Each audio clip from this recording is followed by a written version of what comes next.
Well, boys, it is the end of 2023, and I gotta say, for me personally and for this channel, I think um, this year's been a little better than 2022. Of course, I didn't get as many views as I did in 2022, and that's just because people love SpongeBob creepypastas for some reason, and holy shit, I got like, what, 20,000 views in 2022? But anyway, um, this video contains all the stories I've read in 2023, excluding one. I forgot what the story was called. I deleted the video a long time ago, and I don't even think I have it on CapCut as like saved. But it does include a story I read. It was the Godzilla NES creepypasta. I only read the first two chapters, and I didn't read the rest because I'm on the Godzilla, and be honest, it took me like a week just to do chapters 1 and 2 because I didn't know any of the character names, so it was hard to pronounce them. It was kind of hard to do all that, so yeah, enjoy the video. Oh shit, forgot to mention, I hope you all had a good Christmas, and yeah, have a great new year. What is happiness? It's a question people ask themselves at least once. Now, this seemingly simple question is a deceivingly complicated one. Although we know what happiness is as a feeling, what makes it complicated is how we get that happiness. People find happiness in different ways. Different things give people happiness. Like a little boy getting an ivory smooth cone of ice cream from an ice cream truck on a warm, sunny day. Or a little girl finding happiness by getting a brand new doll from her loving parents. But there are irregular ways people can find happiness. Society looks at these methods with a disapproving frown that they give to the ones that don't fit in, and the ones that aren't like them. They think that we're the monsters, but they are the monsters. They are the ones who lock up people who they deem sadistic, but we're just trying to find happiness like them. We shouldn't be put away just because our processes for achieving happiness are barbaric. The Constitution says that we have an unalienable right to life, liberty, and the pursuit of happiness, but they lie. We should be able to do whatever it takes to pursue happiness. Like a little boy who just found a cat slowly dying on his neighbor's street. He stares and sees the look in the cat's eyes as it dies a slow and agonizing death. But this look gives the boy happiness. It makes him want to see it again. So he has even more happiness. Sometimes though, this happiness may take a little bit of work to find. Like a little girl who just got a very new doll. But this doll doesn't bring the happiness to the girl. No. It gives her anger. She hates the doll. She hates that the doll isn't the one she wanted. And she hates her parents, who didn't get her the right one. Her anger blows up like a balloon inside of her, and this balloon is about to burst, but this won't stop her from getting her happiness. It just delays it. She knows what can give her happiness. So when the dark curtain of the night drapes itself over the clouds, she sneaks out of her bedroom and stealthily goes over to the garage. That is where her father's handgun resides. She picks it up. She stares at it, the moonlight reflecting off its gleaming barrel. She smiles. She walks out of the garage and over to her parents' bedroom. 1, 2, 3, 4, and 5 gunshots are heard. That is how this little girl finds her happiness. But society frowns upon us when we try to find happiness this way. They put us where they put everyone who is deemed evil and insane. I'm one of those people that they deem unfit for society. They just don't want us to find our happiness. They're the monsters. I shouldn't be the one in this straitjacket, rotting away in this cell, waiting for the touch of death to find me. I didn't do anything wrong. All I did was find happiness.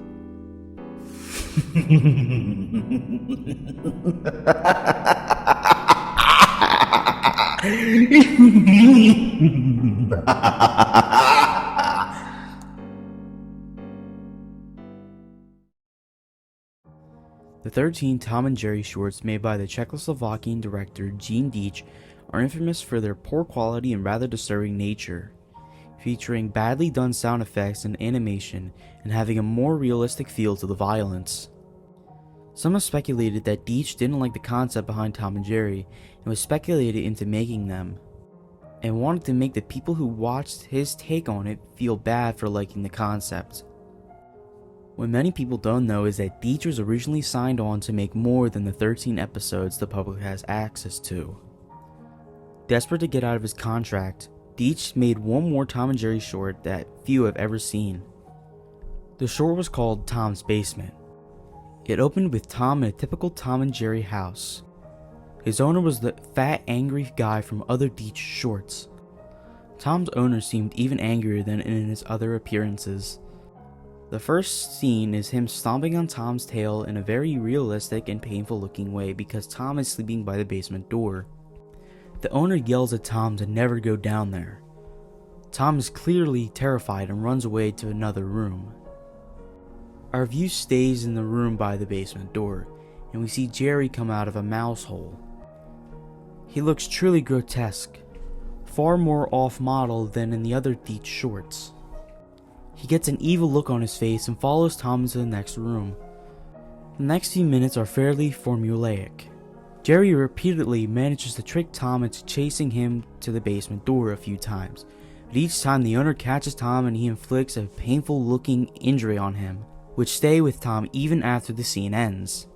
After 3 beatings, Tom is bruised all over, bleeding in a few places and limping on a broken leg. After this, Tom starts to literally beg Jerry not to bother him anymore. He's not really talking, but he's crying and mumbling, and you can tell what he's doing by his body language. Jerry just laughs at him and pushes him back to the basement door. The owner catches Tom again and goes ballistic. The camera zooms in on his face. It changes color and distorts as he yells at Tom in a much louder voice than any other sound in the cartoon. I can't post most of what he said on here, but it's definitely vicious and furious. It seems like Jerry has finally decided to take pity on Tom though. Jerry picks up a knife that was lying around and stabs the owner in the leg, quite graphically. Tom opens the door and they carry the owner's body down the stairs. There are dozens of other bodies down there, decaying and showing signs of their violent deaths. Tom and Jerry shake hands and it seems like they're triumphant over the serial killer. But Jerry gets an evil look on his face again, and Tom says in that ghostly deep voice, "Don't you believe it?" Jerry stabs Tom, killing him, and throws his body into the pile. The last shot is Jerry putting up a for sale sign on the yard of the house, laughing, clearly planning to do it all again.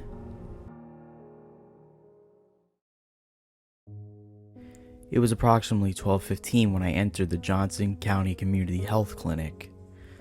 I was there for an appointment I had set up weeks ago, just a routine checkup. It wasn't a new place for me. I had been there a couple times before. However, the place had an old, nostalgic feel to it, as if it were a location from my childhood or something, and I could never pinpoint exactly what this feeling was, or where it came from. As I walked in, an overwhelming feeling of deja vu swept over me. The hum of the flickering fluorescent lights, the white tile flooring, the mute beige paint that colored the walls. I noticed that there was a TV mounted in the corner, a smaller screen that was playing a short PowerPoint slideshow on the loop of ads and events that were being held by the clinic. I passed the empty waiting area, a small area of the main room with magazines, children's playthings, and blue cushioned chairs, and approached the woman at the front desk. She was sitting in her bluish-gray office chair, looking at a spreadsheet on the same Windows XP desktop they've had since 2008. There was a sign-in sheet on the counter in front of me. "Hi, I have an appointment with Dr. Pebbins?" I asked. What time? 12:30, I replied. She began typing something into her keyboard. Yes, she responded. Gary Johnson? Mm-hmm. Yes, I'll tell the doctor. Please fill this out. She handed me a clipboard which held a simple fill-out form. I walked back to the waiting area, took a seat, and began to fill out the form. I was about halfway done with filling in my information when I slumped back in my chair. I hadn't gotten much sleep the night prior, and I was exhausted. As I slumped back, I noticed something very peculiar. My head never hit the wall. In fact, it felt like it went in. I got up, quite frightened, and looked at the wall. Nothing. Not a single hole or dent had been made in the wall by my head. So I reached to touch the wall, and my fingers went through it. I recoiled in shock. What the hell was that? I thought, as I reached to touch the wall again, only to find my fingers clipped through once more. Then suddenly, I lost my balance, tripped, and fell directly through the wall. I fell face first onto some dirty tan carpeting. Upon getting back up, I realized that it was a completely different room. Well, not really a room per se, more so a set of rooms, all of which were connected by openings. The walls were covered in gross tan patterned wallpaper. There was also an overwhelming stench of moist carpet. I turned back around and tried to put my hand back through the wall. It wouldn't go through. Okay, what the fuck? I muttered. I looked back into the room. There were no windows, no doors, nothing on the walls, other than the disgusting wallpaper. Of course, it was completely empty, aside from a singular plastic blue school chair. At this point, the only thing going through my mind was fear, and the repeating thought of, I need to leave, on loop in my head. I started running through the rooms, desperately trying to find an exit, but to no avail. There was no exit. Was this my permanent location until I died? No. There had to be a way out. I wasn't just going to be left here, right? Eventually someone would notice that I was gone, but nobody did. Then in the distance, I heard footsteps, but not those of humans. At least, not a normal human. Alongside the footsteps was a gurgling snarl, like that of an angry animal. I began to run. I ran as fast as I could from whatever the hell was approaching me. I didn't want anything to do with it. I ran for what seemed like forever. But I was always back in the same room I started in. At least, it looked like the same room. Not that I could tell them apart. So I sat down, defeated. A feeling of dread filled my body as I started to cry. I was going to die here. I'm still here. I haven't left, and I've accepted my fate. In fact, I can actually hear footsteps. I wonder who that is.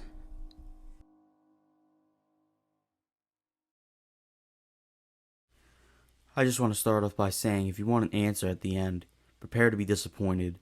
There just isn't one. I was an intern at Nickelodeon Studios for a year in 2005 for my degree in animation. It wasn't paid, of course, most internships aren't, but it did have some perks beyond education. To adults, it might not seem like a big one, but most kids at the time would shit themselves over it. Now, since I worked directly with the editors and animators, I got to view the new episodes days before they aired. I'll get right to it without giving too many unnecessary details. They had recently made the SpongeBob movie and the entire staff was somewhat sapped of creativity, so it took them longer to start up the season. But the delay lasted longer for more upsetting reasons. There was a problem with the Series 4 premiere that set everyone and everything back for several months. Me and two other interns were in the editing room along with the lead animators and sound editors for the final cut. We received the copy that was supposed to be Fear of a Krabby Patty and gathered around the screen to watch. Now, given that it isn't final yet, animators often put a mock title card, sort of an inside joke for us, with phony, oftentimes lewd titles such as How Sex Doesn't Work instead of Rockabye by Valve when SpongeBob and Patrick adopt a sea scallop. Nothing particularly funny, but work-related chuckles. So when we saw the title card, Squidwards Suicide, we didn't think it more than a morbid joke. One of the interns did a small throat laugh at it. The happy-go-lucky music plays as is normal. The story began with Squidward practicing his clarinet, hitting a few sour notes like normal. We hear SpongeBob laughing outside and Squidward stops, yelling at him to keep it down as he has a concert that night and needs to practice. SpongeBob says okay and goes to see Sandy with Patrick. The Bubbles Splash screen comes up and we see the ending of Squidward's concert. This is when things began to seem off. While playing, a few frames repeat themselves, but the sound doesn't. At this point, sound is synced up with animations, so yes, that's not common. But when he stops playing, the sound finishes as if the skip never happened. There is a slight murmuring in the crowd before they began to boo him. Not normal cartoon booing that is common in the show, but you could barely hear malice in it. Squidward's in full frame and looks visibly afraid. The shot goes to the crowd with SpongeBob in center frame, and he too is booing, very much unlike him. That isn't the oddest thing though. What is odd is everyone had hyper-realistic eyes. Very detailed. Clearly not shot of real people's eyes, but something a bit more real than CGI. The pupils were red. Some of us looked at each other, obviously confused, but since we weren't the writers, we didn't question its appeal to children yet. The shot goes to Squidward sitting on the edge of his bed, looking very forlorn. The view out of his porthole window is of a night sky, so it isn't very long after the concert. The unsettling part is at this point there is no sound. Literally no sound. Not even the feedback from the speakers in the room. It's as if the speakers were turned off, though their status showed them working perfectly. He just sat there, blinking, in this silence for about 30 seconds. Then he started to sob softly. He put his hands over his eyes and cried quietly for a full minute more. All the while, a sound in the background very slowly growing from nothing to barely audible. It sounded like a slight breeze through a forest. The screen slowly begins to zoom in on his face. By slow, I mean it's only noticeable if you look at shots 10 seconds apart side by side. His sobbing gets louder, more full of hurt and anger. The screen then twitches a bit, as if it twists in on itself for a split second then back to normal. The wind through the trees sound gets slowly louder and more severe, as if a storm is brewing somewhere. The eerie part is this sound of Squidward sobbing. It sounded real, as if the sound wasn't coming from the speakers, but as if the speakers were holes the sound was coming through from the other side. As good a sound as the studio likes to have, they don't purchase the equipment to be that good to produce sound of that quality. Below the sound of the wind and sobbing, very faint, something sounded like laughing. It came at odd intervals and never lasted more than a second, so you had a hard time pinning it. We watched this show twice, so pardon me if things sound too specific, but I've had time to think about them. After 30 seconds of this, the screen blurred and twitched violently, and something flashed over the screen, as if a single frame was replaced. The lead animation editor paused and rewound, frame by frame. What we saw was horrible. It was a still photo of a dead child. He couldn't have been more than 6. The face was mangled and bloodied. One eye dangling over his unturned face, popped. He was naked down to his underwear, his stomach crudely cut open and his entrails laying beside him. He was laying on some pavement that was probably a road. The most upsetting part was that there was a shadow of the photographer. There was no crime tape, no evidence tags or markers, and the angle was completely off for a shot designed to be evidence. It would seem the photographer was the person reasonable for the child's death. We were of course mortified, but pressed on, hoping that it was just a sick joke. The screen flipped back to Squidward, still sobbing, louder than before, and half body and frame. There was now what appeared to be blood running down his face from his eyes. The blood was done in the hyper-realistic style. looking as if you touched it, you'd get blood on your fingers. The wind sounded now as if it were that of a gale blowing through the forest. There were even snapping sounds of branches. The laughing, a deep baritone lasting at long intervals and coming more frequently. After about 20 seconds, the screen again twisted and showed a single frame photo. The editor was reluctant to go back. We all were, but he knew he had to. This time the photo was that of what appeared to be a little girl, no older than the first child. She was laying on her stomach, her barrettes in a pool of blood next to her. Her left eye was too popped out and popped, naked except for underpants. Her entrails were piled on top of her above another crude cut along her back. Again the body was on the street, and the photographer's shadow was visible, very similar in size and shape to the first. I had to choke back vomit, and one intern, the only female in the room, ran out. The show resumed. About 5 seconds after this second photo played, Squidward went silent, as did all sound, like it was when this scene started. He put his tentacles down, and his eyes were now done in hyperrealism, like the others were in the beginning of the episode. They were bleeding, bloodshot, and pulsating. He just stared at the screen, as if watching the viewer. After about 10 seconds, he started sobbing, this time not covering his eyes. The sound was piercing and loud, and most fear-inducing of all is his sobbing was mixed with screams. Tears and blood were dripping down his face at a heavy rate. The wind sound came back, and so did the deep-voiced laughing, and this time the still photo lasted for a good 5 frames. The animator was able to stop it on the 4th and backed up. This time the photo was of a boy, about the same age, but this time the scene was different. The entrails were just being pulled out from a stomach wound by a large hand, the right eye popped and dangling, blood trickling down it. The animator proceeded. It was hard to believe, but the next one was different, but we couldn't tell what. He went on to the next, the same thing. He went back to the first and played them quicker, and I lost it. I vomited on the floor. The animating and sound editors gasping at the screen. The 5 frames were not as if they were 5 different photos. They were played out as if they were frames from a video. We saw the hand slowly lift out the guts. We saw the kid's eyes focus on it. We even saw 2 frames of the kid beginning to blink. The lead sound editor told us to stop. He had to call in the creator to see this. Mr. Hillenberg arrived within about 15 minutes.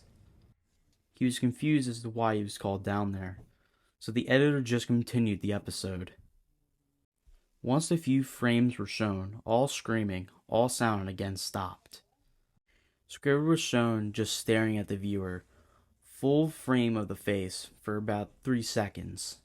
Shot quickly panned out, and that deep voice said, Do it. and we see in Squidward's hands a shotgun. He immediately puts the gun in his mouth and pulls the trigger. Realistic blood and brain matter splatters the wall behind him and his bed, and he flies back with the force. The last 5 seconds of this episode show his body on the bed, on his side, one eye dangling on what's left of his head above the floor, staring blankly at it. Then the episode ends. Mr. Hillenberg is obviously angry at this. He demanded to know what the hell was going on. Most people left the room at this point, so it was just a handful of us to watch it again. Viewing the episode twice only served to imprint the entirety of it in my mind and caused me horrible nightmares. I'm sorry I stayed.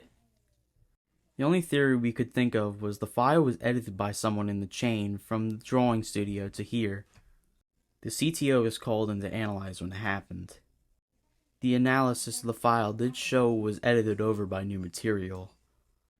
However, the timestamp of it was a mere 24 seconds before we began viewing it. All equipment involved was examined for foreign software and hardware, as well as glitches, as if the timestamp may have glitched and showed the wrong time, but everything checked out fine. We don't know what happened, and to this day, nobody does. There was an investigation due to the nature of the photos, but nothing came of it. No child seen was identified, and no clues were gathered from the data involved, nor physical clues in the photos. I never believed in unexplainable phenomena before, but now that I have something happen and can't prove anything about it beyond anecdotal evidence, I think twice about things. When I was a little kid, the two things I loved most in life were Godzilla and NES games. So naturally, when Godzilla Monster of Monsters came out, it was like a dream come true. Well, almost. To sum it up, most of the game revolved around getting through very repetitive outer space levels while smashing up tanks and jets, and then fighting against Godzilla's monster enemies. Overall, it was pretty mediocre, but back then, I didn't care. When I got the game as a present for my 10th birthday, I played it night and day, as much as I could. Unfortunately, I traded the game for Amigon a year later, much to my regret when I found out what that game was like. Recently, I bought a new NES system, and through a lot of hunting and asking around, my friend Billy finally managed to find a copy of Godzilla Monster of Monsters. I was pumped to play my favorite childhood game. It never occurred to me to ask where Billy found it. He also gave me some other games like Legend of Zelda, Bomberman, and some stupid thing called Action 52, but Godzilla had to come first. So I started the game, and nostalgia came flooding back like a tidal wave. Godzilla's 8-bit theme song flooded proudly through my speakers, and I was soon grinning like an idiot. Some people laugh at me for playing such outdated games, but I've never had as much enjoyment for any other games other than those on the NES. Those 8-bit games take me back to when things were much simpler, more safe. But after what's happened with this game, I don't have those feelings anymore. I had forgotten how quick the fun of smashing things as Godzilla wore off in the scrolling levels. The game bombards you with bullets and things crashing into you from every direction, and you're too big to avoid most of them. Although my excitement had worn down some, it wasn't long at all before I got to my first boss battle. My first opponent was Ghidorah, an obscure squid kaiju who had never been in a Godzilla movie.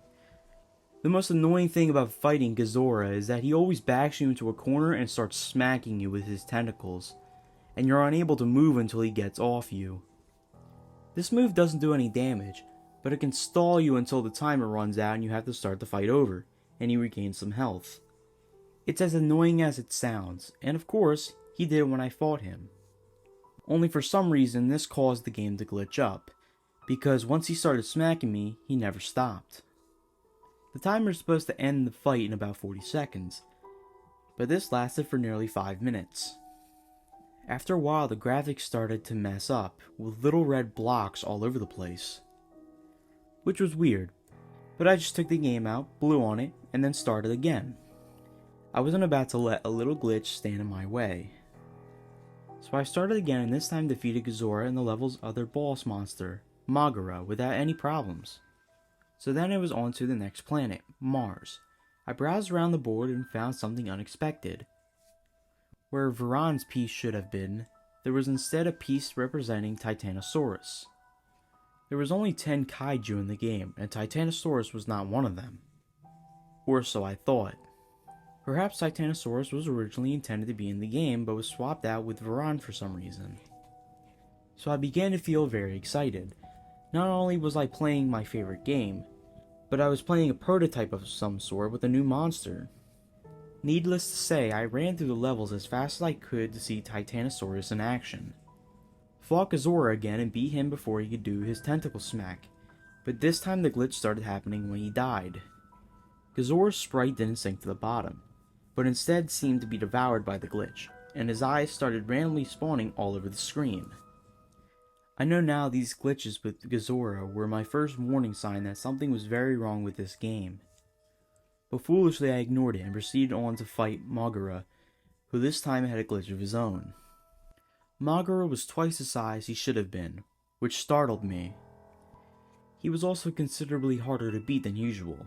which is to say, not at all, but soon I had defeated him also, and when he died, yet another glitch happened. This happened extremely fast, so I was lucky to get a screen cap of it at all. But what happened was that the giant Magura sprite started to shatter and melt.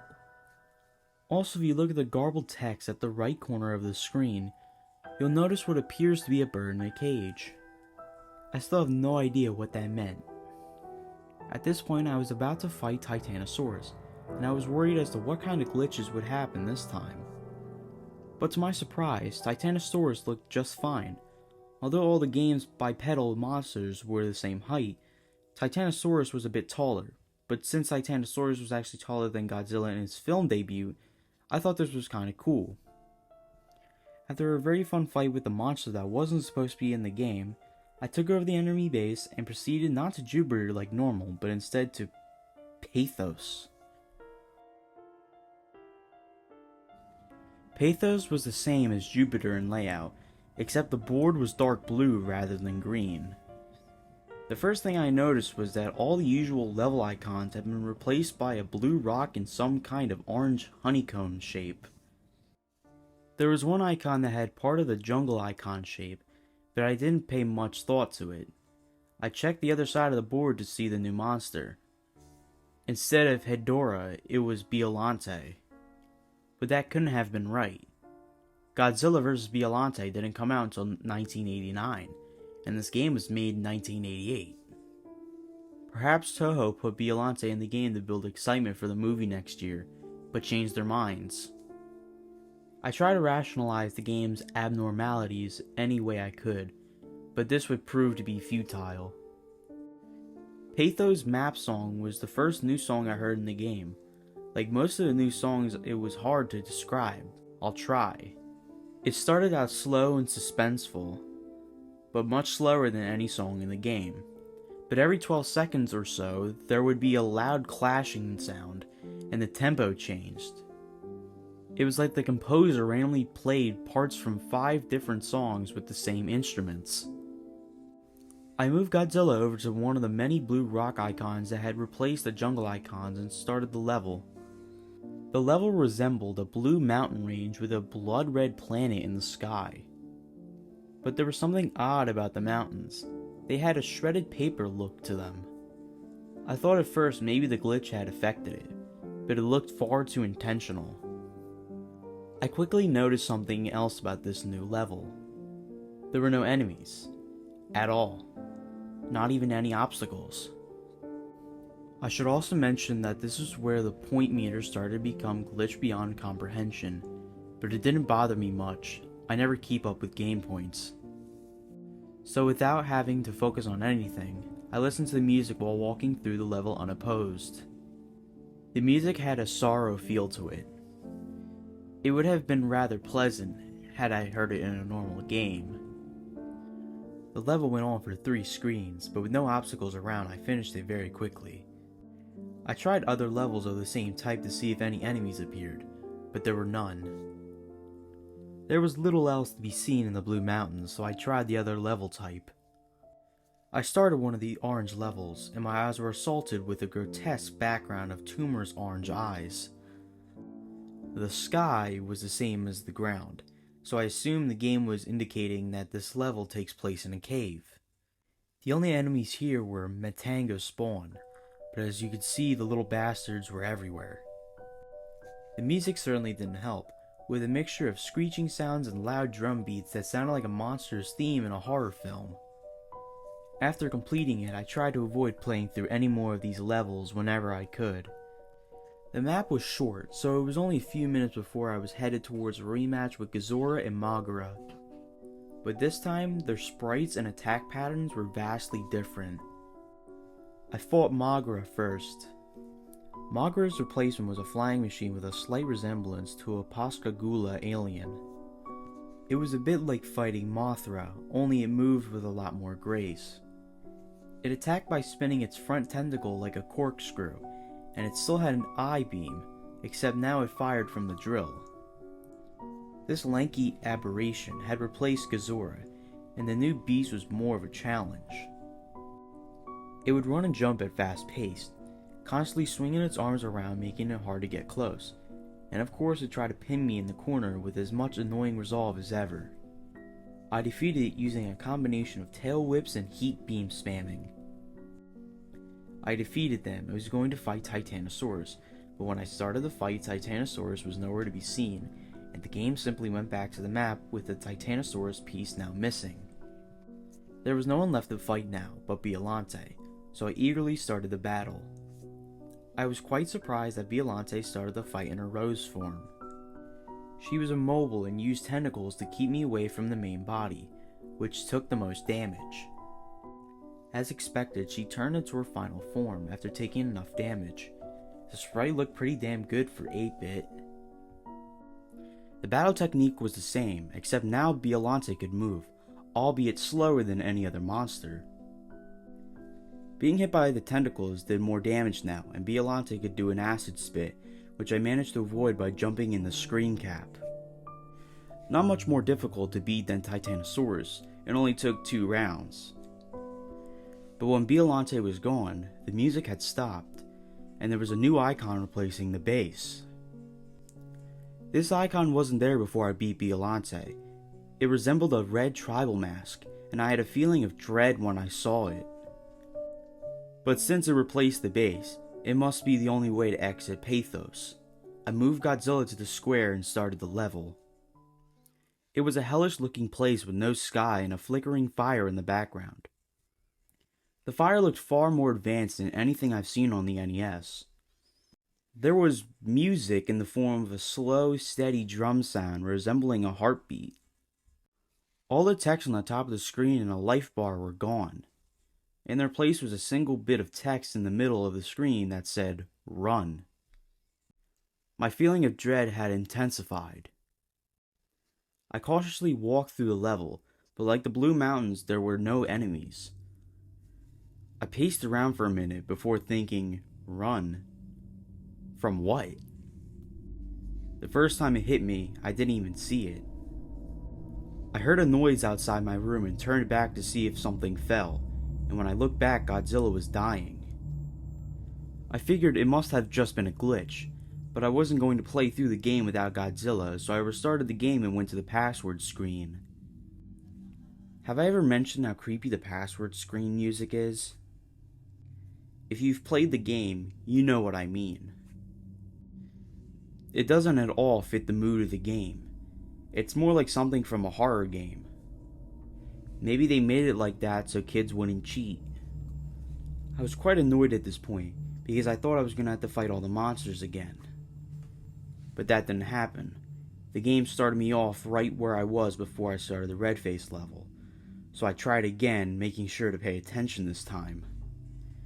That's when I heard a low, bellowing sound, and then I saw it. This thing. Do you know that feeling your body has when you feel like you're in extreme danger? You start to recoil and tense up as the adrenaline flows through your veins and your nerves start to feel very cold. That's the feeling I had when I took this screen cap. I haven't seen all the Godzilla movies, but I'm pretty damn sure this was never in any of them.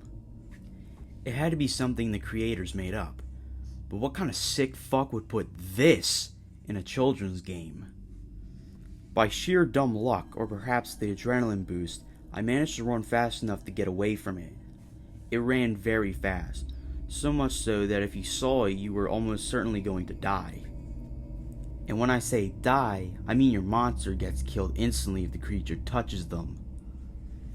Once I had gone back to the map, I was so afraid that I was extremely tempted to just shut the game off and try to pretend this never happened. I couldn't believe what I had just seen. It couldn't have been real. And even if I wanted to continue, I still had to get Mothra through this chase level. But as I stayed inactive on the map screen for a few minutes, my fear was replaced by burning curiosity. What the hell had just happened? What was the rest of the game like? I only had to beat this level with Mothra, and then it was on to the next world. But when I moved Mothra to the red face, the game registered it as me beating a level. I was quite relieved. I tried to prepare myself for the next world. Trace. Does anyone remember an old PC game from the early 1990s called Mr. Mix? It's mainly a typing game, similar to Mario Teaches Typing, where you have to type words into a box to make a chef, the titular Mr. Mix, put ingredients into a bowl. Unlike most typing games, however, this game is notorious for having an insane difficulty curve. The game has a words per minute requirement for each level, being as low as 10 on level 1 and as high as 85 on the third. By level 5, the requirement reaches over 500, effectively making it impossible to proceed any further. One of the main things that people noticed about the game immediately was the background music. The music on the first level was an unsettling pattern of growls that got progressively louder as the level went on, often causing damage to early computer speakers that were not designed to handle extreme high volumes of sound. The second level had no music at all, and the third had what sounded like an extremely low quality recording of a hairdryer playing in the background. The remaining 2 levels had an extremely loud, high-pitched ringing through the level that caused severe eardrum damage to those who managed to get that far. Another rather disturbing aspect of the game was the design of Mr. Mix himself. He was a large, round-faced, overweight man with large, beady eyes and red spots on his cheeks. Most children who played the game reported having vivid nightmares of Mr. Mix speaking to them in a quiet, raspy voice and threatening them to keep quiet about something. However, none of them could remember exactly what that was. One psychologist who saw many of these children reported being disturbed by the sheer amount of terror on the faces of the children as they recounted the details of the nightmare. Many of the children broke down into tears in the process, begging for their parents to save them. However, no direct relationship to the game itself could be determined by these few cases, as not all children suffered the same adverse effects. For obvious reasons, this game did not sell very well. It remained in relative obscurity until a few years ago, when PC hackers got a hold of a ROM of the game and started digging through it. Using memory hacking software, they managed to crack the game's code and bypass the impossible 5th level.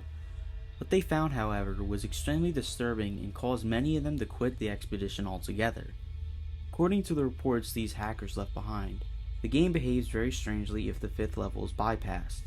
The game crashes violently and closes, writing a bunch of files to the user's System32 directory, to the point that the RAM was almost completely filled.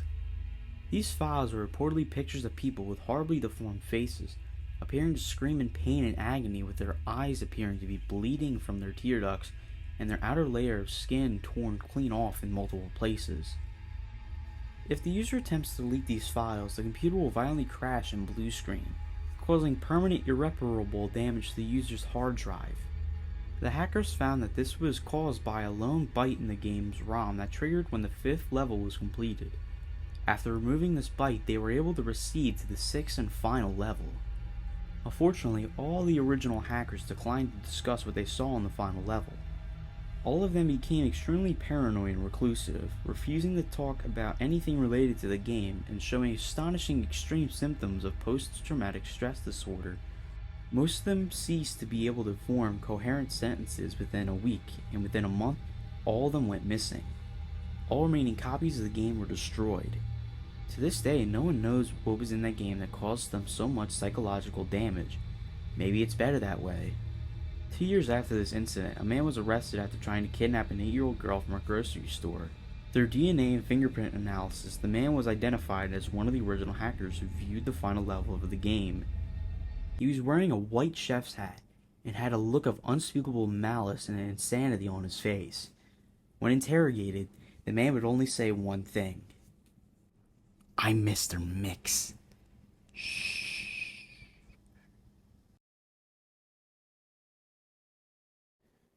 This story happened to me a long time ago, but it traumatized me for life. I used to be very into gaming, but I had a very bad reputation. I was constantly scamming people on the internet for real money. All the sites blocked me, but I still found a way. I had no friends and I lived alone. My parents forgot about me, and frankly, I forgot about them too. But let me start from where my story began. One day I heard my doorbell ring. To be honest, I was surprised. No one knew about me at all in real life, and I had never ordered anything but food. When I opened the door, I was even more surprised. There was something square wrapped in paper. On the paper was written a gift. Inside was a CD from a game that said, "What is life?" Also, there was a strange picture of a man, but I did not pay attention to it. I decided to give it a try, so I started the game. At first, there was a black screen for 20 seconds, but then the game loaded. I was about to play, but I noticed that there was no play button. After 30 seconds, the screen was black again, and the game started to load. The first thing I saw was the seat. About 8 kids were holding hands and jumping around. Strange music started as if someone was quietly playing drums and a flute. Then all the children suddenly disappeared, and only a boy was left. Then all the children suddenly disappeared, and only a boy was left. He slowly went home, laid down in bed, and fell asleep. That strange music was still playing, and it confused me. The scene where the boy was sleeping lasted a very long time, and the music got louder and louder. Seconds before the screen cut off, I heard a loud, low howl. I had to wait for the game to start up again. 2 minutes later, a picture appeared of the same child standing on the road, as if he was waiting for someone. But there was no trees, no houses, no cars. He was standing on a dead road. After a few seconds, the picture changed to the same moment where the kids were jumping. But things changed a bit. The kids looked a little older, and the nature around them looked dirtier. I also noticed one child was missing. After the children were gone, I saw a child crying in the road. He was hungry and had lost his home. Then I saw an inscription on the screen. Click. I clicked with my mouse, and then the kid turned into a creepy mess. He became a mixture of meat and bones. It was a horrible sight. And right after that, the screen changed to that child that was sleeping in his bed last time. His house looked prettier than before. He slept in a beautiful snow-white bed, and the chandeliers looked much better. The picture of the child standing in the road appeared again, but this time a tree appeared out of nowhere in front of him. It's the same again. There were fewer children, the village got dirtier, another child died, and the main child's house got better. And naturally, there were more trees each time. I couldn't stop the game or pause it. But suddenly at some point, everything changed dramatically. The screen went out, but then it showed a rich grown man standing in the woods. There were 7 trees in front of him, and under each of them were the corpses of dead children.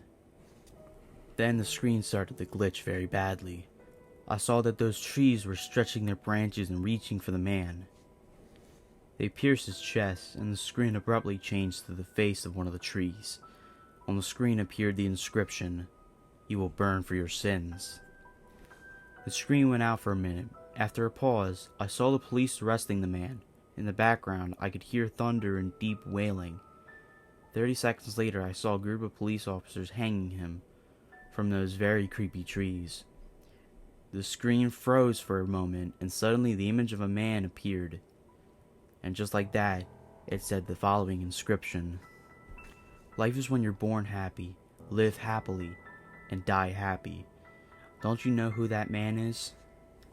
After that, the game crashed. I still remember that game, and I don't sleep at night. And I stopped scamming people for money, for one reason only. At the time, I looked at the grown man suffering for his sins, and I didn't understand who he was. Now, I do.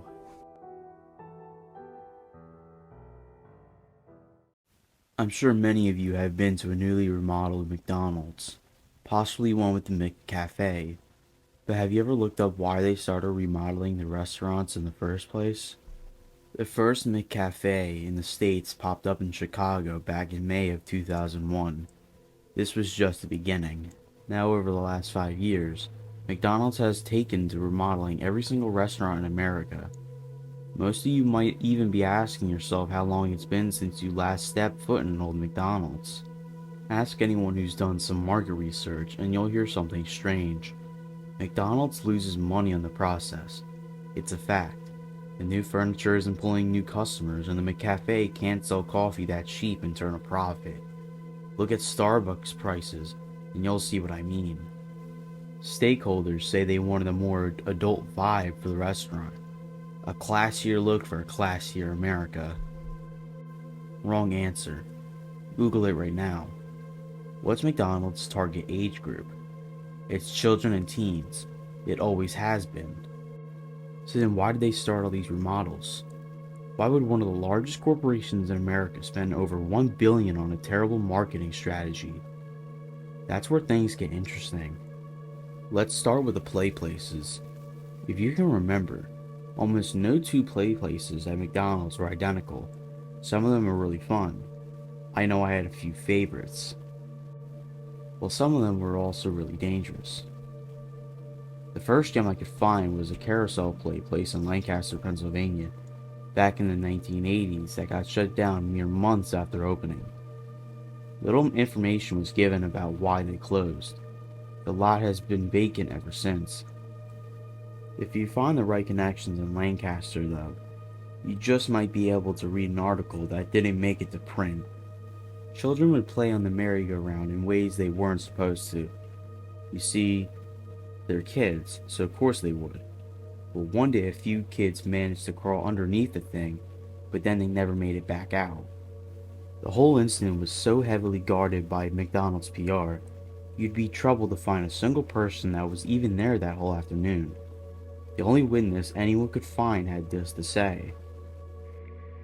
When they went under, a few parents started calling for help. Then something happened to the lights. The carousel kept getting brighter and the music was deafening. I ran out of the building when the machine started to smoke, but I looked back through the window to see if the kids were alright, and the employees were just standing there behind the registers. They looked like they were still waiting for customers. Weirder and weirder stories pick up from there through the years. Reports of children singing into ball pits that should only be a foot deep. Mothers searching play tubes for their kids, only to find a lonely pair of shoes.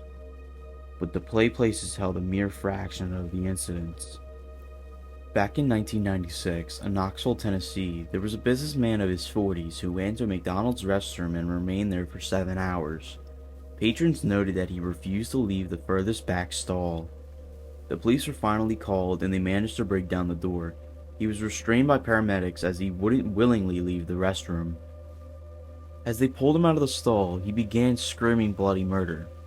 "Take me back! I want to go back!" But the moment he exited the restaurant, he passed out. He had no memory of ever going to a McDonald's the day of the incident. The restaurant was shut down before anyone could inspect the stall he had shut himself in. However, anyone who used the restroom that day mentioned hearing several voices whispering things like, "It wasn't him. We have to go back. Saw you smile." Then there was a fry cook somewhere in Vermont back in '99 who walked into the middle of the restaurant and dumped scalding oil on himself without flinching or saying a word. Several of the customers started to laugh and roll around in the burning oil alongside him, and all were rushed to the hospital. Only one survived, but refused to make a statement. Not that she easily could.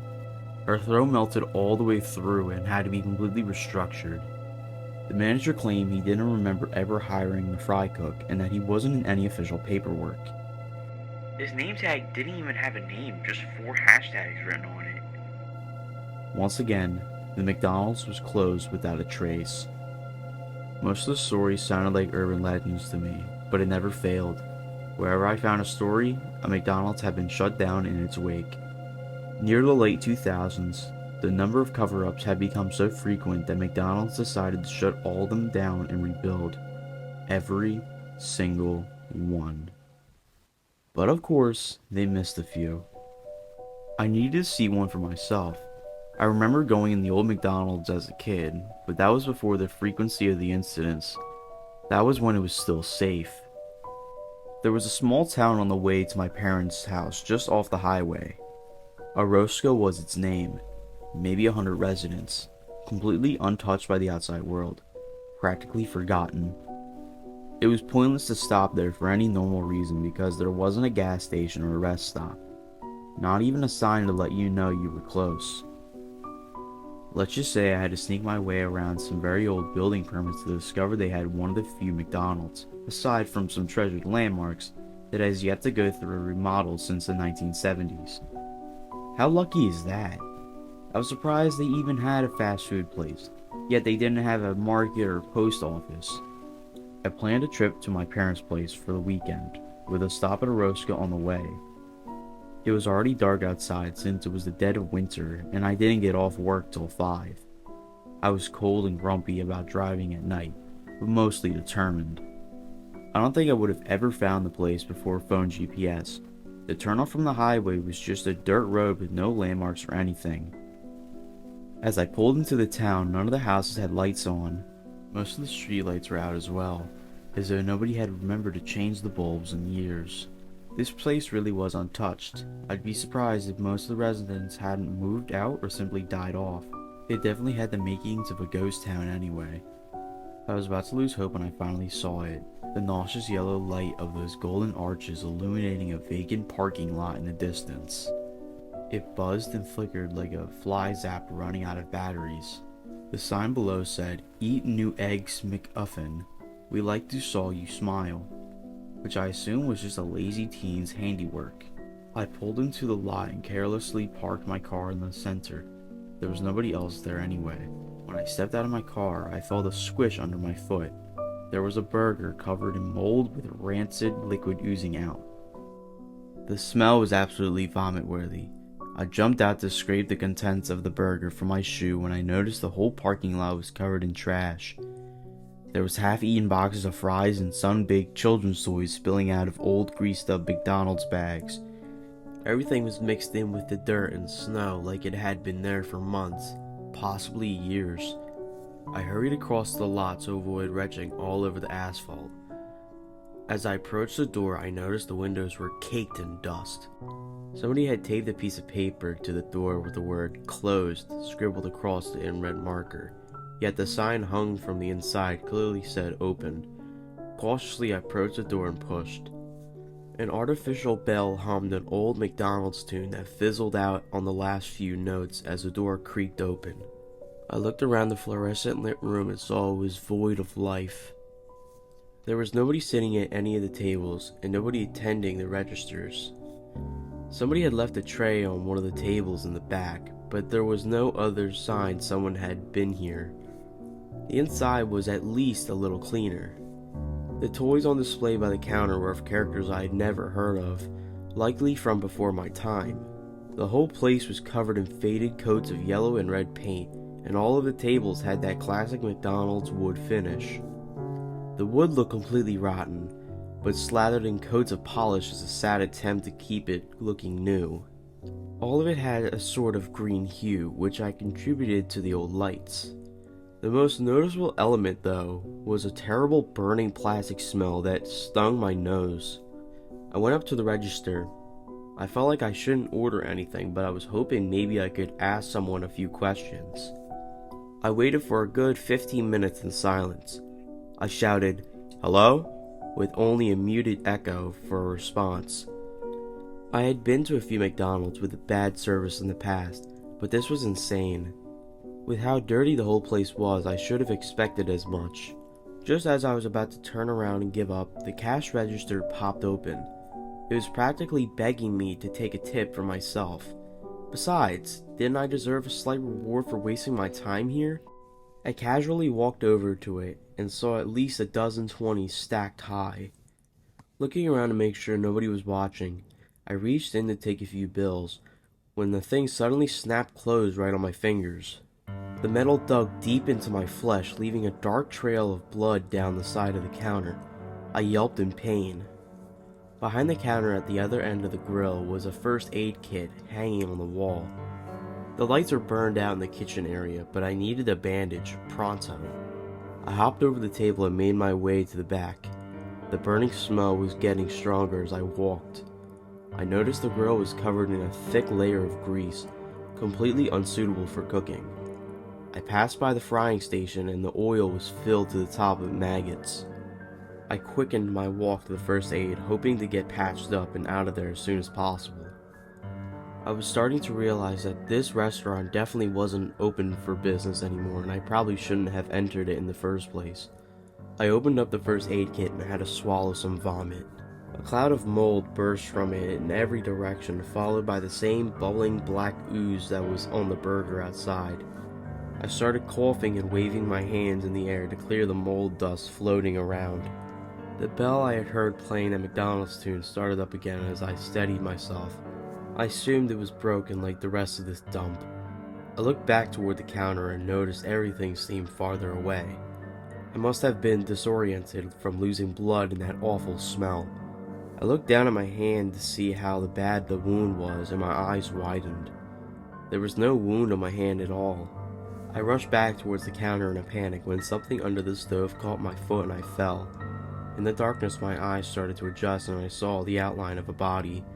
Somebody was under there. Maybe they were unconscious and needed my help. I yanked at the person's arm and a half-decayed body slid across the floor. They were wearing a McDonald's employee shirt with a name that read 4 hashtags. Their mouth was contorted into a sickening grin, but their eyes were screaming. I tried to shout, but no sound came out, like when trying to wake up from a nightmare. As I scrambled to get back up to the counter, the lights had started to dim and the McDonald's tune was getting louder, the notes fizzling and distorting as they played. Once I had gotten my grip above the counter, I froze. Since entering, I never looked at the side of the restaurant opposite the counter. There was a play place. The glass separating the main restaurant from the play area had hundreds of bloody handprints smearing down toward the floor. The tube slide was caved in with chunks of red liquid squirting out from the tiny hole left at the bottom. There was a row of nooses tied to the monkey bars in the corner, with employees wearing the same 4 hashtag name tags hanging from them. The tables around the perimeter had skeletons with rotten food left on trays, some of the food hanging from the skulls' mouths. I looked on in horror, too shocked to move. While the rest of the restaurant went dark, a bulb in the center of the play place continued to glow like a carnival spotlight. Below it was a massive ball pit, barely able to contain all of its colored plastic balls. It was smoking under the blaring white light, making that awful burning plastic smell. The balls began to rattle and fall off the edge when something inside started to shuffle around. I wanted to run so badly, but my body refused. Then suddenly the music went dead and the movement stopped. A yellow glove slowly crept upward from the pit below, riving its fingers as it went. A connected red and white sleeve came after it, slowly alternating colors as they appeared from underneath. The arm continued to reach toward the sky, growing more and more, while its joints popped and cracked like breaking branches. By the end, that arm had to be at least 6 feet long. It finally reached for the lit bulb on the ceiling with its gangly gloved fingers and began to twist it loose. I broke into a sprint, jumping over the counter and toppling chairs as I went. That last light went out just as I got to the exit. I bashed through the door, breaking the glass in the process. As I rolled into the parking lot, I heard a distant scream, and then something whispered right next to my ear in dead silence. It had the same tiny distortion as the McDonald's tune. "Come back. I want to see you smile." I haven't told anyone about what happened there that night. There was an article online saying a roast skip burned to the ground a few days later. I don't know if it was a cover-up or something else, but I'm never going back to find out. I didn't share this because I want you to get involved, by the way. I shared it to warn you what happens when you do. You can go to a new McDonald's, keep getting your Big Macs, get your McCafe coffee, that's fine. They did something to the remodels to make them safe, at least for now. But don't ever go into an old McDonald's, not even the drive-thru. I've got to stop typing now and get some pain meds. My jaw hurts and the hand I snapped in that register has been getting itchy.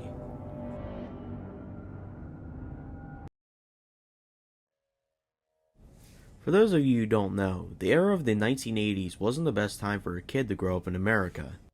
Back then, there was a so-called satanic panic going on. Kids were going missing left and right, and everyone was convinced that the cults were to blame. This blame it on the Satanist attitude was especially apparent where I grew up in South Carolina. Around there, blaming non-Christians for problems was as much a part of the culture as guns, sweet tea, and going to church on Sundays. I grew up in a small town in the Sunshine State, but the state soon proved to grow cloudier and cloudier around me as time went on. Things began to go downhill for me when I was 12 years old. I grew up in a little one-story house with my parents and my 8-year-old brother Danny. It's safe to say that Danny could be pretty annoying sometimes. In fact, looking back, I'd say he was on my nerves more than he was off. Still, I loved the kid deep down. Once in a while, he and I got along, and the moments that we did see eye to eye, well, they were truly memorable. Our times together ceased on April 13th, 1984. That day seems like a dream to me now, a distant memory. Danny and I had just gotten home from school. Our father was still at work and my mother was gone too, leaving a note on the fridge for us. Went to Jen's. Please run to the supermarket and pick up eggs so I can make your cake. The following day was my birthday. I had almost forgotten. Well, I told Danny to stay put while I ran to the store, but the little bugger informed me that he was coming along. Of course, I argued with him. I did not need him coming with me to the store. He'd been annoying me the entire walk home from school. As I argued with him, I knew in the back of my mind that I had to take him. I mean, come on, the kid was 8 years old.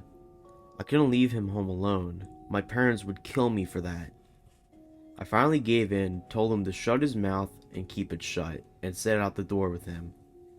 Of course, the little annoyance bugged me the entire way. By the time we got to the supermarket, I was about ready to clobber him. All I did, however, was pull him to the side and scold him for about a minute. Looking back on it now, I wish I hadn't. I wish I just embraced his annoyance. Well, I turned away from the brat and made a beeline through the store, toward the poultry aisle. Always having trouble finding things in the supermarket, I was overjoyed I was able to find the eggs. I found the aisle, opened the cold fridge door, and grabbed the eggs.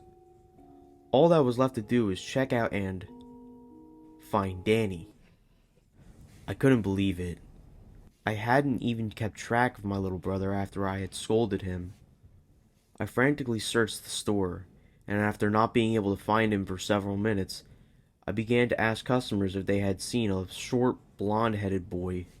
No one had a clue. I even resorted to getting customer service to call for him, but my little brother didn't come. The worst part was going home and telling my parents. I felt terrible.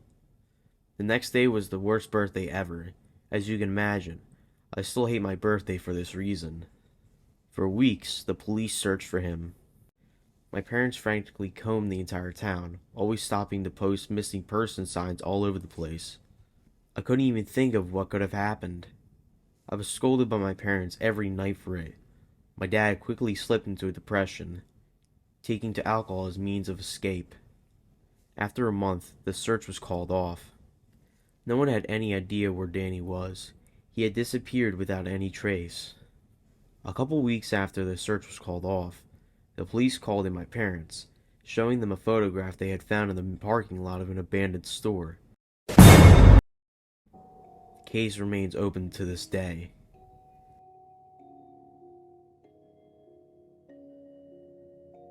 Has anyone heard of the alleged lost Teenage Mutant Ninja Turtles episode from the 1987 cartoon? Its name was called Dawn of the Dread, and was one of the early Season 2 episodes. There is no official reference to it, and evidence of its existence is quite scant, but accounts that can be found seem consistent in their detail. Leonardo wakes up and looks around him before getting out of bed. The picture quality is quite poor and the animation is jittery. There's no background music and the only sound you can hear is a ticking clock. Leonardo then mutters something to himself, but his voice seems muffled and it's difficult to make out what he is saying. Suddenly, a male voice can be heard in the background, though the voice isn't recognizable and doesn't seem to belong to any of the show's regular characters.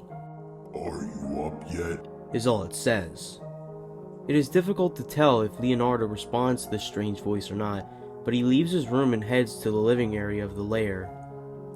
The lair seems empty, neither Splinter nor the other turtles are anywhere to be found, and the living area is quite messy.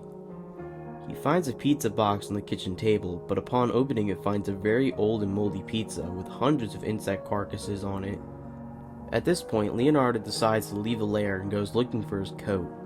The picture suddenly switches to black for about 10 seconds, as if for advertisements. Some say a very faint whispering can be heard if the volume is turned up high. The scene then switches back to Leonardo walking through the sewers. The picture quality is now very poor. The backgrounds look rushed in their design and don't loop properly in their repetition. What follows is a scene with Leonardo standing and looking into a sewer stream. He is not moving, and the only animation is the slow movement of the water, with what sounds like a dripping noise playing in the background. After a few seconds, Michelangelo suddenly drifts into frame. He is otherwise motionless. He just seems to be slowly drifting by, face up with his eyes wide open in a vacant stare. His tone is slightly green and his face is slightly sunken. Leonardo stoically watches Michelangelo's clearly lifeless body drift by before slowly moving on. Leonardo is now walking the streets. It is somewhat dark, there is no one around, and none of the businesses seem to be open, with many seeming abandoned and derelict. He doesn't seem to be going anywhere, just wandering aimlessly as there is nowhere to go. He passes by the Channel 6 building. It is clearly vacant. He decides to rest on a street bench and begins testing his turtlecom, but there is no reply to any of his calls, and he angrily thrusts the device to the ground, smashing it. Suddenly, the unidentified male voice reiterates, Are you up yet? to which Leonardo doesn't seem to respond, instead just sitting and staring at his broken turtlecom. They're gone. The voice quietly utters, followed by an extremely loud tearing scream. They're gone, gone, gone. After which Leonardo starts cringing in wild agony, screaming in pain and furiously punching himself in the head. Loud banging and high-pitched scraping sounds now fill the scene. Strange moving black shapes start forming around Leonardo and circling him. Some appear to rush towards him in a violent manner before suddenly disappearing, their victim too afraid to look at them. The picture goes to loud static for several minutes until it suddenly ends.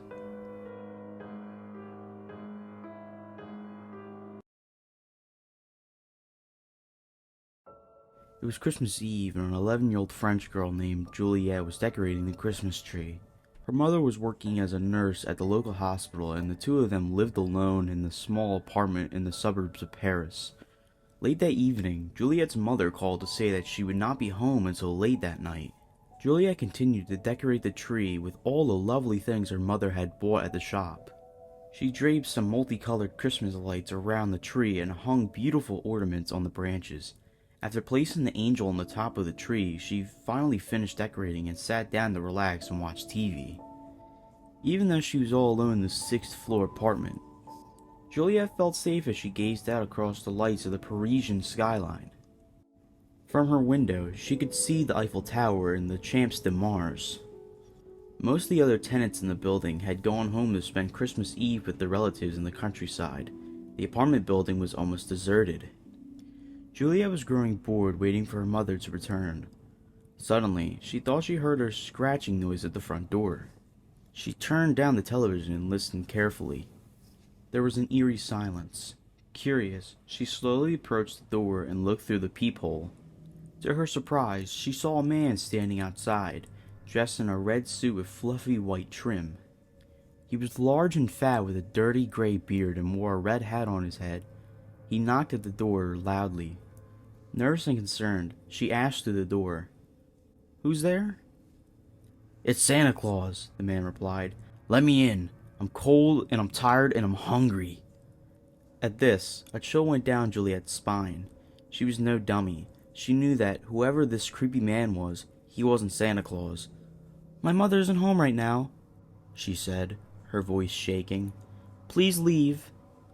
Peering through the peephole, Juliette watched as the man's eyes filled with anger and his face twisted into a grimace of hate. He began knocking at the door even harder and rattling the doorknob. "It's Santa Claus, Juliette," he growled. "Have you laid out some milk and cookies for me, Juliette? You know how much Santa loves his milk and cookies." The young girl had a sinking feeling in the pit of her stomach. How did he know her name? Then the man began kicking and pounding at the door. She peeked out again and saw him reach into his coat pocket and pull out a switchblade. He shoved the knife into the keyhole and tried to pry it open. Juliet was terrified. She didn't know what to do. "If you don't go away, I'll call the police," she shouted. All of a sudden, the knocking stopped. Juliet stood perfectly still, afraid to move. Minutes passed and she started to think that the man might have been scared away by her threat. She slowly approached the door and looked through the peephole to see if the man was really gone. The hallway seemed to be empty. Suddenly, she saw the man running down the hallway with an axe in his hand.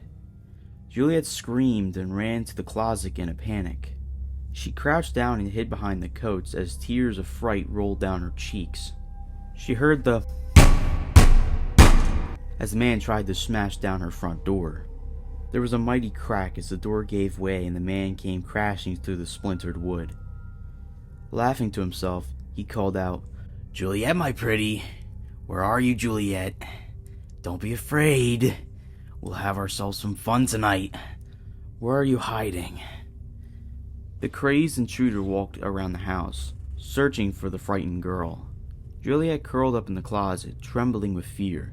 She dreaded to think what he planned to do to her. Suddenly, the handle of the closet moved up and down.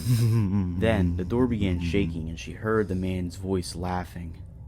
"Juliet, I know you're in there," he said. "Open up for Santa. Open up before I open you up." The man swung his axe and struck the closet door with a huge bang, tearing into the flimsy wood. Juliet screamed and began crying bitterly. She grabbed a wire coat hanger and twisted it into a point. She waited, her eyes open wide and her hands were trembling. There was another loud crash and the closet doors gave way in a hail of splinters. The horrible man tore the doors off their hinges and thrust his head in between the coats. He was laughing and drooling like a madman as his huge gnarled hands grabbed at the horrified girl. Juliet held up the point at the end of the coat hanger and bravely thrust it into the man's face. It went straight into his eye. He recoiled in pain, screaming with rage as blood flowed down his cheek.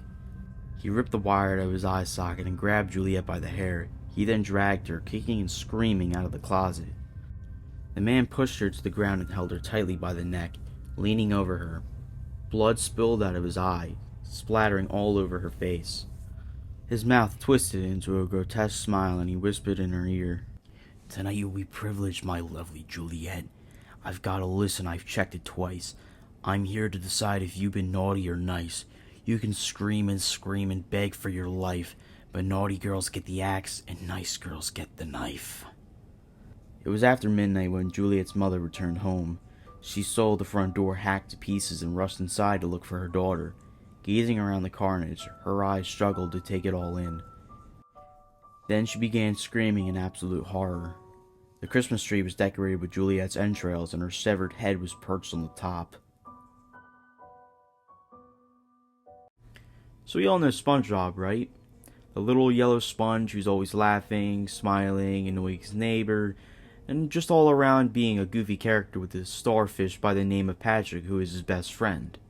Well, now that we have the introduction all settled, I'd like to let you all know that I have, or rather had, a very rare copy of a SpongeBob episode written by none other than Steven Hillenburg, while roaming Nickelodeon Studios in June 2008. Let me tell you, the tickets to get in were not easy to get.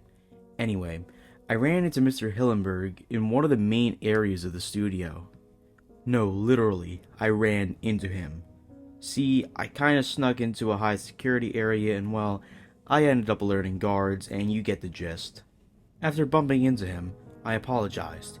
Mr. Hillenburg looked as though he was in a daze. I waved my hand in front of him, but he continued onward past me. This made me a little uneasy. Once he walked away, I spotted something on the ground where I had bumped into Hillenburg. It was a videotape. It didn't have anything of discernible title, nor of anything remotely close to what the video was about. No sticker, nothing on the inside of the film protector, anything. I picked it up and ran very quickly out of the lot. About a week later, after my initial journey by plane back to Chicago, I remembered that I still had the tape. Seeing as I had a VHS to DVD burner that I got for Christmas last year, I decided to get a blank DVD-R disc and put it into the DVD side of the burner and the video inside of the VHS side. After about 30 minutes or so, it popped out the disc and video. I think that's what they're supposed to do when a disc is done burning. Anyway, I popped the DVD into my computer. Autoplay popped up, of course, because I had modified my computer to do so. I decided to look into the folder for it. There was a movie file that went by the name of Pearl.Avi. Pearl? I then double-clicked the movie file as Windows Media Center popped up. Are ya ready, kids? Aye, aye, Captain! I can't hear you! Aye, aye, Captain! Oh! It was a SpongeBob episode. I thought to myself, oh, I haven't seen this show in so long. SpongeBob was one of my favorite shows as a 10-year-old, and hearing the sully laughter of the sponge would make my ears absolutely sing with joy. Well, metaphorically, of course. So as the title of the episode came up, I noticed something odd. There was no title to the episode. It just skipped right into the episode. It showed the 3 things I knew and loved about SpongeBob, the 3 main houses. The pineapple, the Easter Island head, and the rock with an antenna on it. I smiled with nostalgia as I heard SpongeBob's laughter echoing through the computer speakers. SpongeBob was watching a TV show on his little diver helmet TV. About 5 seconds after the scene transitioned into SpongeBob's house, Pearl, Mr. Krabs' daughter, bursts through SpongeBob's door, breaking the door down as she does so. She is seen sobbing hysterically in a comedic manner, you know, many waterfalls coming out of her eyes. SpongeBob begins to walk over and ask Pearl, "What's wrong?" Pearl replies, "Oh, SpongeBob, it's terrible. Daddy won't talk to me. He hasn't said a single word to me all day. He just sits in his bedroom looking down at the floor sighing." SpongeBob replies back to her in a bit of a heroic way, "Mr. Krabs? That seems weird. Don't worry, Pearl. I'll go talk to him." "You will, SpongeBob?" Pearl replies with a look of happiness on her face. SpongeBob then nods. Pearl is seen hugging SpongeBob and saying, "Thanks, SpongeBob, you're the coralist." The screen transitions with Bubbles coming up to SpongeBob nearing the giant anchor that Mr. Krabs and Pearl live in, saying, "Cool, huh? Cha-cha!" And you hear a jazz trumpet chorus playing a chord as SpongeBob is seen doing a comedically cool stance and look. He then knocks on Mr. Krabs' door. We then see Mr. Krabs' claw quickly grab SpongeBob and pull him into his house. "SpongeBob, me boy, I'm glad you're here. I have to tell you something." "What is it, Mr. Krabs?" SpongeBob asks. It's about Pearl. You see, she's..." SpongeBob, confused by Mr. Krabs' stammering, asks, "She's what, Mr. Krabs?" A grim look comes upon Mr. Krabs' face. "She's... adopted, me boy." SpongeBob gasps, "Adopted?" A claw grabs SpongeBob's lips as they're seen being comedically stretched forward. "Shh! She might be out there listening. Now, me boyo, I want you to tell her she is adopted. I can't do it." Tears begin to well up in Mr. Krabs' eyes. "I just can't." SpongeBob looks shocked at this. But Mr. Krabs, I can't do that. It would break her fragile heart." "SpongeBob, that's an order," Mr. Krabs says with sadness and frustration in his eyes.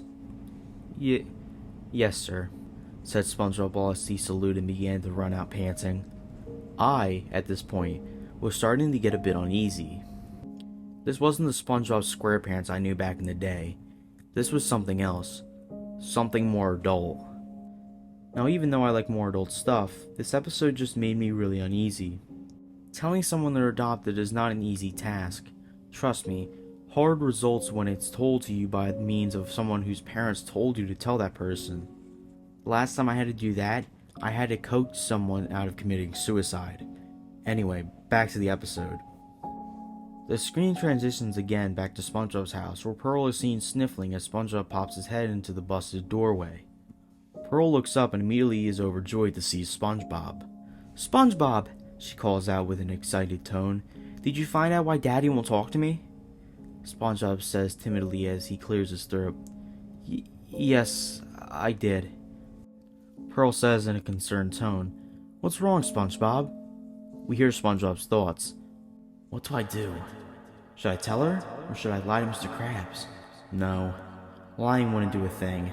Mr. Krabs would probably dock my pay to half a penny a day if I did that. This made me do a small chuckle, as I knew Mr. Krabs was a cheapskate. My chuckle fell silent as I heard SpongeBob just outright say, "Pearl, I don't know how to tell you this, but you're adopted."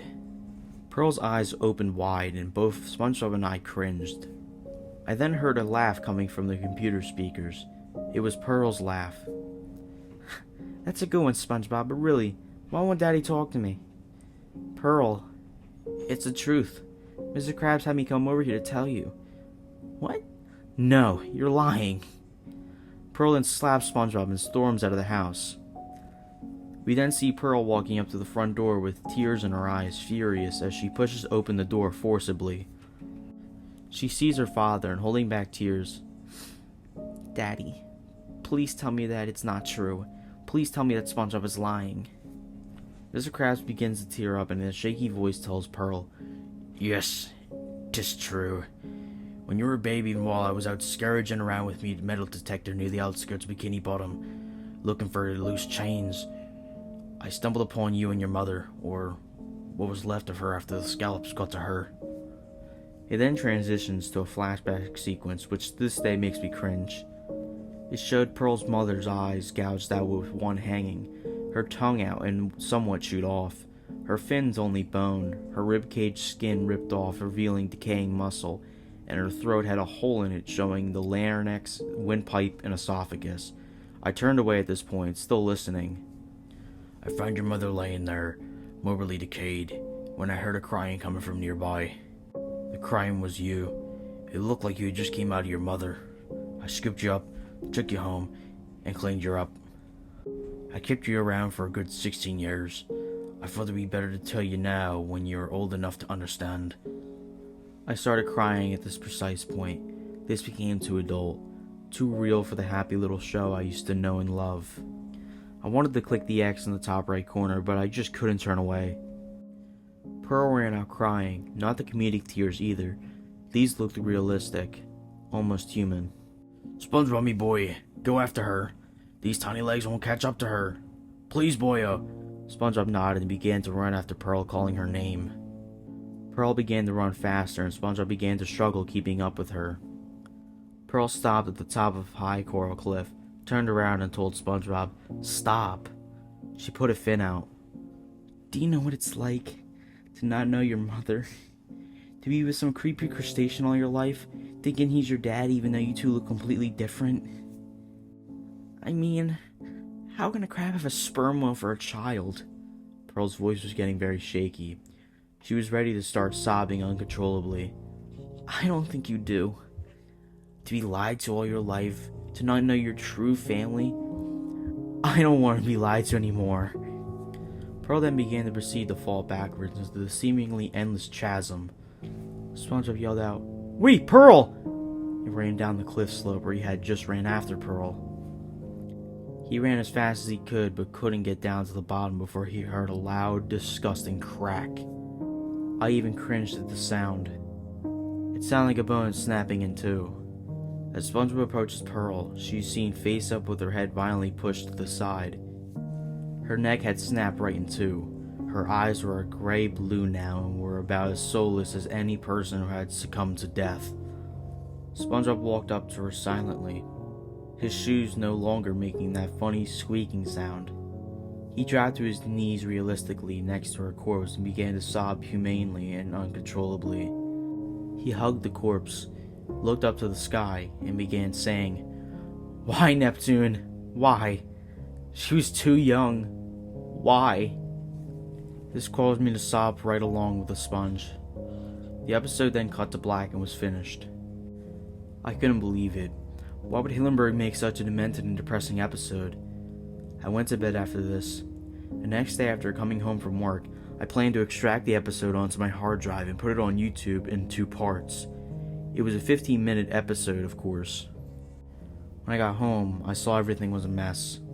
Papers were everywhere, my TV was gone, my computer and its accompanying tower, mouse, and any USBs I had in it were gone, and my VHS to DVD burner was gone. Oh shit! I've been robbed! Where's the video? Where is it? I said as I began to look for the video that contained the episode. I couldn't find it. That was the only VHS tape I had in my possession, and I guess the robbers figured it'd be worth money. I kinda figured it as well, too. So, suffice to say, I'm unable to provide a video of the source. I apologize and hope you'll all heed my warning of picking up any strange tape in a famous studio lot after bumping into a famous cartoon writer. I don't think anyone will see, as SuicideMouse.avi was up on YouTube. Once again, let this story be a warning to picking up strange tapes. You never know where you're going to end up watching.